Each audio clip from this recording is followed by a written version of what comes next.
Thank you, Mr. Speaker. I yield 2 minutes to my distinguished colleague from the state of Florida, Mr. Ross. The gentleman from Florida is recognized for 2 minutes. Thank you, Mr. Speaker. Mr. Speaker, I rise today in support of the Government Spending Accountability Act, which will rein in out-of-control government spending by providing much-needed reforms and transparency for federal employee travel and government-sponsored conferences.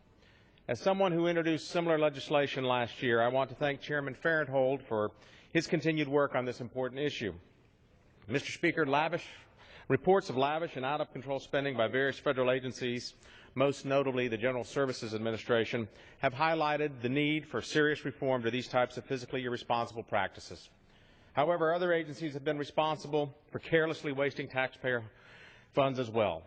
One example of this waste took place an hour from my home in Lakeland, Florida. In 2011, the Department of Veterans Affairs held 2 human resource training conferences in Orlando, Florida at a cost of $6.1 million to taxpayers. Last year, an Inspector General report published within the Department of Veterans Affairs found that the department conference planners allowed up to $762,000 of unauthorized or wasteful spending. This included gifts, spa treatments, tickets for helicopter rides, and golf packages.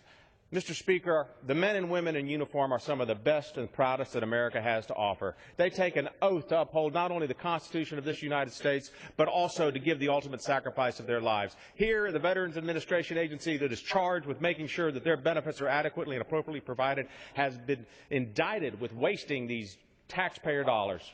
Unfortunately, at a time when veterans are waiting in line for benefits they fought and sacrificed to earn, taxpayers should not be subsidizing lavish hotel bills and golf outings.